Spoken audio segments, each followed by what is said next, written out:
Welcome to this episode of Real Christianity. My name is Dale Partridge, where each week I offer 15 to 20-minute answers to tough theological and pastoral questions. This is a 100% listener-supported audio ministry of relearn.org. And for those who don't know, our mission at relearn.org is to educate and equip ordinary Christians to plant biblical, confessional, and missional house churches. For more information, just visit relearn.org/house. Welcome to Real Christianity. I'm your host, Dale Partridge. As many of you know, you can find the show notes for these episodes at our website at relearn.org. Today, we are going to be speaking about how our speech should be reverencing the Lord, or how we should speak reverently of God. Before we begin, I just wanted to mention a few things. One, I wanted to talk about one of our programs at standinvictory.org. We've had so many reach out over the last few weeks even, asking about issues with pornography. If you're struggling to overcome the sin of pornography, we have designed a program. It's a short, very affordable program at standinvictory.org, which is a gospel-centered program. And I lead the program. It's sharing part of my own story, and it has helped probably close to 1,000 people have gone through the program so far, and the fruit is just incredible. The testimonials that you have sent me have made me cry. And if you are struggling and battling with that, please check out standinvictory.org. Another thing also, just so you guys know, I'm over the last several months, I've been having a Lyme flare-up. For you who have been following me for long, if you guys have been around for, say, a couple years, you remember a few years ago, I got pretty sick, and I struggle with chronic illness with Lyme disease and mold toxicity. And I had a pretty bad relapse a couple months ago, and I'm fighting through that. And the Lord's grace has been upon me through this whole process, but I'm not operating at full capacity. So I'm just trying to really get the bare minimum requirements done at this point. But I'm telling you all this because I could really use your prayers. Chronic illness and suffering is difficult, even for those of us who have a strong theological framework to look at suffering. But yeah, would just appreciate your prayers during this time for us and our family. I am making progress, but it's very slow. It'll likely be several more months before I'm back up at a pace that was that I had 6 to 9 months ago. Also, if you are somebody who struggles with Lyme disease and chronic illness of some sort, mold toxicity, I'm going to be writing a book, Lord willing, within the next year on the idea of being Christian with chronic illness, or the Christian in chronic illness, something along those lines. And would love for you to just email me at dale@reformationseminary.com and just let me know your story. I'd love to maybe talk to you at some point for the book. All right. So yesterday I was scrolling through Twitter when I noticed a tweet by Tim Keller. And I follow Tim Keller because I generally respect his perspective on spiritual matters and theology. I've read several of his books, including The Meaning of Marriage, which I still think is a classic on marriage. But some have noticed, including myself, that Tim's theology over the past maybe year or so, at least maybe not his theology, but at least his way of communicating it has been less careful than previous years. But last night he tweeted a statement that said, "God's reckless grace is our greatest hope." Now, to be clear, I understand the sentiment and the creative, or even poetic nature of the word reckless. But what I want to talk about today is how we can be careful, and we need to be careful to not project human attributes upon a holy God. Especially as pastors, who are ambassadors of God with an intention of accurately representing him and his gospel to the world and to those who are being shepherded in our respective ministries. The word reckless, if you just look at the thesaurus, comes up with words like careless, thoughtless, risky, without calculation, lacking wisdom. These are obviously inaccurate attributes of our God. There's Torrin Wells, I think, wrote a song that talks about the ridiculous grace of God. It's not ridiculous. There was someone that even brought up, crazy love, right, from Francis Chan.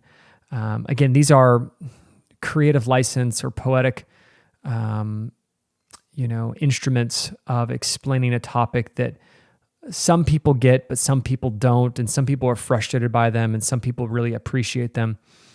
And so I want to talk about this. And I know some of you guys are thinking, oh man, are you really calling out Tim Keller? Well, one thing is this.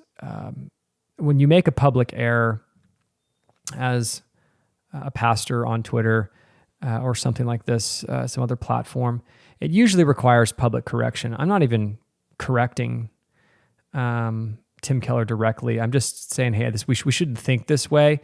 I'm still a supporter of Dr. Keller, but I'd say these things to him directly in a loving and humble way. I really respect his work. I've surely said irreverent things in my life in the past and have been corrected by other people for them. But again, just due to his large influence and, how many people would have seen this and the fact that I posted it, I want to bring some clarity to it. I thought it was important to speak on the matter. And it's not just Keller. We obviously have the Reckless Love song by Corey Asbury and then obviously the Ridiculous Grace. And there's other tons of worship songs that use this kind of irreverence in the way that we speak of God. I just think about Proverbs 9:10, the fear of the Lord is the beginning of wisdom, and the knowledge of the Holy One is insight. I think about the third commandment, right? You shall not take the name of your Lord God in vain, for the Lord will not hold him guiltless who takes his name in vain. Okay, now you're thinking, well, hey, Tim Keller's not taking the Lord's name in vain. Well, when you look at the theological implications of what it means to take the Lord's name in vain, it's much larger than just how we would think about it. Dr. William Plummer from the 1800s, he wrote a really great statement I'm going to read. He says, anything relating to the true God, his being, his nature, his will, his works, his workmanship, his worship, his service, or his doctrine pertains to God's name. The commandment extends to the state of men's thoughts and hearts as well as their speech.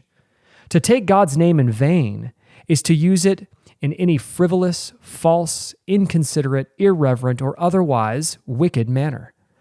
The scope of this commandment is to secure the holy and reverent use of all that by which God makes himself known to his people, and so to guard his sacred name against all that is calculated to make it contemptible. The manner of taking his name is to be grave, serious, solemn, intelligent, thoughtful, sincere, and with godly fear. End quote. I think Dr. Plummer captures what I'm trying to say without giving you a larger theological discourse on understanding what the Lord's name means when he's telling us not to speak a certain way. We need to be careful with the words that we use, especially when we're describing the character of God or the attributes of the gospel. Jesus, in speaking to the Pharisees, he makes a pretty harsh statement in Matthew 12:33-37. He says, either make the tree good and its fruit good, or make the tree bad and its fruit bad, for the tree is known by its fruit. You brood of vipers, how can you speak good when you are evil? For out of the abundance of the heart the mouth speaks. For the good person out of his good treasure brings forth good, and the evil person out of his evil treasure brings forth evil. I tell you, on the day of judgment, pay attention here, on the day of judgment, people will give an account for every careless word they speak. For by your words you will be justified, and by your words you will be condemned. I want to talk about this, and to be clear, I'm not saying that Dr. Keller is a brood of vipers or that he's an evil man. We've all failed in speaking incorrectly about the Lord, or improperly or irreverently. We've all said, OMG. We've done these things, and the grace of God covers these things for His children. Dr. Barnes, Albert Barnes, he writes a little commentary on this passage. He says this literally means, in terms of the actual verse where I'm talking about here, is for every careless word. So that's the commentary. He's saying this literally means a vain, thoughtless, useless word, a word that accomplishes no good. Here it means evidently wicked, injurious, false, malicious, for such were the words which they had spoken. John Calvin had a really good commentary on this too. He says, quote, "Now, since man is not so cautious in speech, or maintains such a wise restraint upon himself as never to allow some idle words to escape him, there remains for all of us absolute despair, if the Lord should treat us with this type of rigor. But as the confident hope of our salvation rests on the assurance that God will not enter into judgment with us," and he references Psalm 143 too, "but will bury it in his gracious forgetfulness, the sins which deserve innumerable deaths." So Tim Keller is a Christian, which means that sin has already been atoned for. And my sin, when I fail to speak correctly or represent the Lord correctly, is already atoned for. But it doesn't give us this licentious permission to not be careful with our words and to let certain things slip out of our mouths. No, we need to, out of the gratitude of our heart for the salvation that was secured for us on Calvary by Christ, we need to be showing our reverence as our love and respect and gratitude for what's been done for us. And so we do need to be careful on the way that we speak. It's our duty, again, as ambassadors for those of us that are pastors or children of God, to accurately represent our Heavenly Father with words which are true to His character. Words like awesome, words like, I think of relentless. That would have been a much better word. God's, what was the line here? He says, God's reckless grace is our greatest hope. It would be much better if it was God's relentless grace is our greatest hope. And so again, I understand the poetic license, and we have in this culture to use colorful language with modern, wider semantic ranges that may allow for people to grasp what's really trying to be said. But the truth is, when we speak of God, we must speak the truth. Our God is not reckless. His truth is not reckless. His grace is not reckless. It's perfect. It's holy. It's just. These are the words that we should be using. So that's my short message today. The post is on my Instagram account, and there's hundreds of comments of great discourse, and some people disagreeing and being frustrated, and some people appreciating the conversation, the exhortation. But it's there for you to reference. But my hope is, and my heart is, that everybody walks away today just being careful with their tongue, being careful with what they say, being careful how they represent their King, not just in word, but also in duty and behavior, and even their thoughts. And so hopefully that was a helpful note and message for you on this episode. If you're a regular listener to the Real Christianity podcast, thank you. Your reviews really do help the exposure of the show. So if you haven't left a review, you can just tap the stars in your podcast app, or you can write something. And if you do, I will read it. For those of you who are looking to follow us online, you can follow me on Twitter at Dale Partridge, or you can follow our ministry at relearn.org across all social media platforms. And for those that are interested in supporting our ministry, the summertime months are always our harder months for ministries across the board. So for those of you who give to several Christian ministries, now is the time to support those ministries. I think it's 75% of almost all ministries giving happens in the last 3 months of the year. And so these months are thinner months, and they're harder to make strides on planning for staff and planning for certain parts of the mission to be accomplished. And so would you just continue to prayerfully consider supporting us? You need to be supporting your church first and foremost. But if you do feel called to give and support our work here at relearn.org and at Reformation Seminary, we would appreciate that. You can give always at relearn.org/donate. On that note, guys, thank you for listening to this episode of Real Christianity. My name is Dale Partridge, and I'll see you next week. Thank you for listening to this episode of Real Christianity. If you're a regular listener to this show, would you prayerfully consider making a donation to support our ministry efforts? Simply visit relearn.org/donate. Again, that's relearn.org/donate.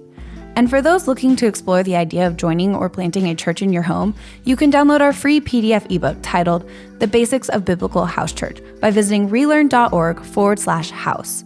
Lastly, do you have a theological question you would like answered on the show? Submit your question at relearn.org/question.